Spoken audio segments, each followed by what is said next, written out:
جی بسم اللہ الرحمن الرحیم. ایک واقعہ میں آپ کو آج سنانا چاہتا ہوں. میرے خیال میں 1857 سے پہلے کی بات ہے. بر صغیر پاک و ہند کی جو جنگ آزادی تھی اس سے پہلے کی بات ہے. ایک اللہ کے بندے گزرے اس زمانے میں، ان کا نام تھا مشکی شاہ، حضرت مشکی شاہ رحمۃ اللہ علیہ. جہاں سے گزرتے تھے مشک کی خوشبو آتی تھی آپ کے پاس سے، جو ہرن کے نافے کی جو خوشبو ہوتی ہے. مشک اب تو اصلی مشک ملتی بھی نہیں ہے. دنیا کی مشہور ترین خوشبو ہے مسک، جس کو انگلش میں کہتے ہیں.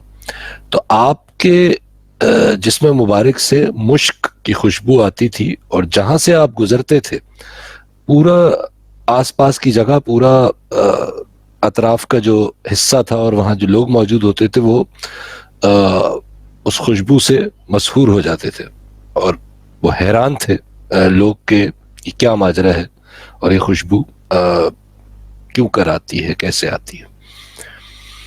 بہرحال اللہ کے ولی تھے تو ہمت نہیں ہوتی تھی کسی کی پوچھنے کی، اور ادھیڑ عمر تھے. بہرحال ایک دفعہ نماز عصر کے بعد کہتے ہیں کہ لوگوں نے آپ کو بٹھا لیا اور ریکویسٹ کی کہ آپ کے پاس سے یہ جو خوبصورت ترین خوشبو آتی ہے، اور ایسی خوشبو جو کسی عطر کی خوشبو نہیں ہے، یہ کوئی اور ہی چیز ہے، ہم نے کبھی ایسی خوشبو نہیں سونگھی، اور اس خوشبو میں ایک نور کا پہلو ہے، نورانی خوشبو ہے. تو اس کا راز ہمیں بتائیے، تاکہ اگر کوئی ایسی بات ہے جو ہم کر سکیں تو ہم بھی کوشش کریں.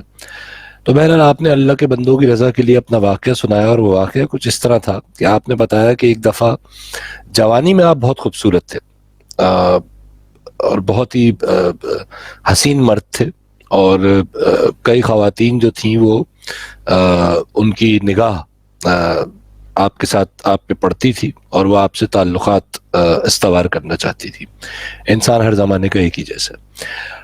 تو لیکن آپ بہت با حیا تھے، اور حضور اقدس علیہ الصلوۃ والسلام سے شدید محبت کرتے تھے، اور کوشش کرتے تھے کہ ان کی سنت پہ، ان کی شریعت پہ عمل کیا جائے. اور جو حیا تھی وہ آپ کا ایک بنیادی وصف تھی. حیا کو ہم ماڈسٹی کہہ لیں گے انگلش میں. تو ایک دفعہ ایک بہت وہاں کی کوئی امیر عورت تھی، غالباً کہتے ہیں کسی نواب کی وہ بیٹی تھی یا بیگم تھی، جو بھی تھی. She was a very rich woman. تو اس نے ان کو بلوایا کسی بہانے سے، اور اپنے محل کے اندر جب یہ آ گئے اس کے محل کے اندر، تو اس نے محل کے دروازے بند کرائے اور خادموں کو دروازوں پہ کھڑا کر دیا، اور آپ کو اپنے کمرے میں بلوا کر دعوت گناہ دی. آپ حیران و پریشان رہ گئے، اور خشیت الہی کے مارے آپ لرزنے لگے، اور آپ نے اس کو یہ سمجھانے کی پوری کوشش کی کہ میں یہ نہیں کر سکتا، یہ میرے اور تمہارے دین میں، مسلمان عورت تھی وہ بھی، یہ منع ہے، اور یہ ممکن نہیں ہے جو تم چاہتی ہو. لیکن بہرحال وہ مائل تھی اس گناہ کی طرف، اور اس نے بالآخر ان سے کہا کہ میں تمہیں قتل کروا دوں گی اگر تم نے میری بات نہ مانی. آپ نے اپنے رب سے دعا کی کہ اللہ رب العزت مجھے اس مصیبت سے نجات دلوائیے، اور میری جو عزت ہے، اور میری جو عفت ہے، اور میری جو عصمت ہے اس کو محفوظ رکھیے. آپ کے ذہن میں خیال پیدا ہوا، اللہ کی طرف سے خیال آیا، اور آپ نے اس خاتون سے کہا کہ ٹھیک ہے جو تم چاہتی ہو وہ کرتے ہیں، لیکن مجھے ذرا بیت الخلاء جانے کی اجازت دو، باتھ روم جانے کی.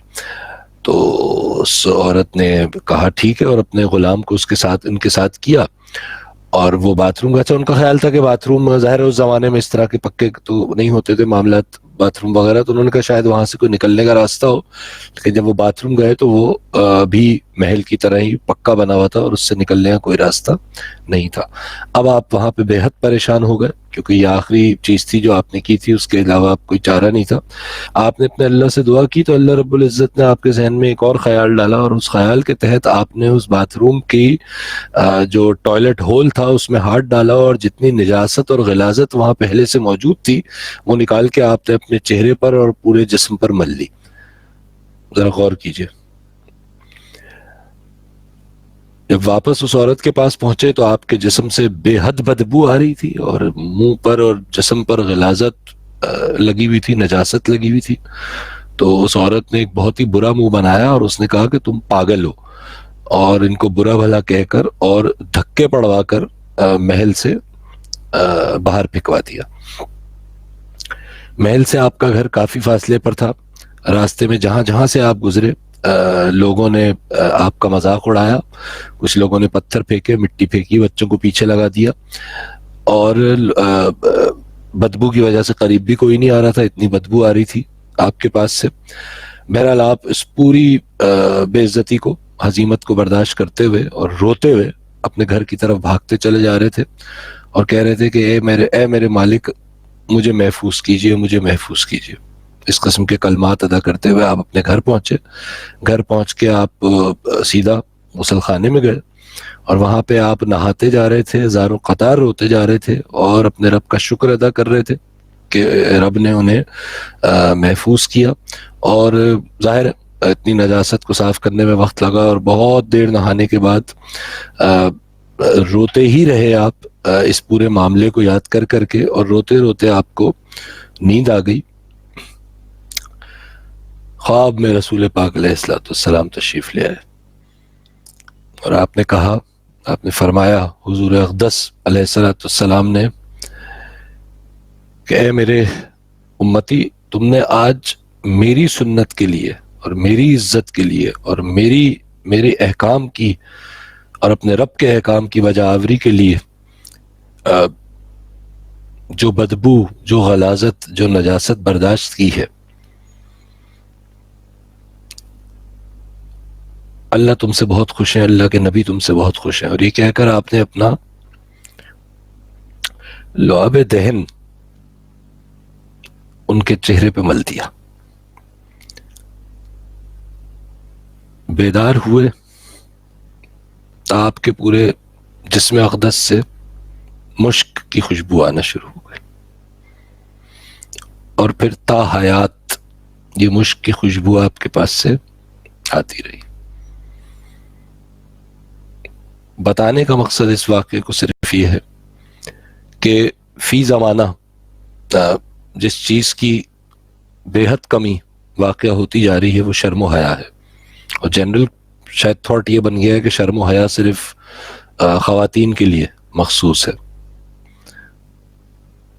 خواتین کو قرآنی احکامات کے مطابق اپنی عصمتیں ڈھانکنے کا حکم ہے، اور مردوں کو اپنی نگاہیں نیچے کرنے کا حکم ہے. شرم و حیا دونوں کے لیے برابر ہے. اور حدیث شریف ہے کہ جس میں حیا نہ رہی پھر وہ جو چاہے کرے، یعنی اس قدر بیزاری کا اعلان کیا گیا ہے. اور ایک اور حدیث کے مطابق حیا کے بغیر ایمان کا کوئی تصور نہیں ہے. ذرا غور کیجئے، اس انفارمیشن کی دنیا میں ہم تک مختلف سوشل میڈیا کے ذریعے، مختلف ذرائع سے ہر طرح کی تصویریں، ہر طرح کی ویڈیوز آ رہی ہیں، اور ہم نے جنرلی شاید اب اس چیز کو برا سمجھنا بھی چھوڑ دیا ہے. ہم آنکھ جما کے ہر چیز دیکھتے رہتے ہیں. تو یقین مانیے کہ سب سے پہلے مجھے اپنی حیا کو بحال کرنا ہوگا. مشکی شاہ اگر بننا ہے، اور اگر ولایت کے کسی مقام پہ پہنچنا ہے، تو بہت کچھ کرنے کے ساتھ جو اہم ترین چیز ہے جس کے بغیر کسی ایمان تک کا تصور نہیں ہے، ولایت تو دور کی بات ہے، وہ حیا ہے. اور میڈیکلی، سائنٹیفکلی بے حیائی کے جو نقصانات ہیں، آپ انٹرنیٹ پہ چلے جائیے، اور پورنوگرافی دیکھنے کے اور مختلف بے حیائی کی چیزیں کرنے اور دیکھنے کے جو جسمانی نقصانات ہیں، جو ذہنی نقصانات ہیں، نفسیاتی نقصانات ہیں، تخیلاتی نقصانات ہیں. معاشرے میں جو بگاڑ پیدا ہو رہا ہے، جتنی طلاقیں ہو رہی ہیں، جتنی شادیاں ٹوٹ رہی ہیں، کیونکہ لڑکا لڑکی سے اور لڑکی لڑکے سے وہ کچھ ایکسپیکٹ کر رہی ہے یا کر رہا ہے کہ جو شاید وہ فلموں میں دیکھ رہا ہے اور مخرب الاخلاق فلموں میں دیکھ رہا ہے، اور ہم وہ نہیں ہیں. لہٰذا اہم ترین بات اور سادہ ترین بات یہ ہے، without going into any philosophy, کہ ہمیں حیا اختیار کرنی ہے. اور بس یہ واقعہ حضرت مشکی شاہ کا ہمارے لیے کافی ہونا چاہیے یہ سمجھنے کے لیے کہ حیادار بندوں کو رب کیسے انعام دیتے ہیں. اور آج اگر آپ حیا اختیار کریں گے، چاہے مرد ہو چاہے عورت، لڑکا ہو یا لڑکی، تو آپ کی آنے والی نسلوں میں وہ حیا ٹرانسفر ہوگی. اور اگر اس کے برعکس میں اور آپ کریں گے تو ہماری آنے والی نسلیں، ہماری اولاد، ہماری بچیاں جب بے حیائی کا لباس پہنیں گی اور بے حیائی کی حرکتیں کریں گی، تو اس وقت میں بحیثیت باپ انہیں روک نہیں سکتا، کیونکہ یہی میں نے اس کو جینیٹکلی ٹرانسفر کیا. آج کے لیے اتنا ہی. اللہ حافظ.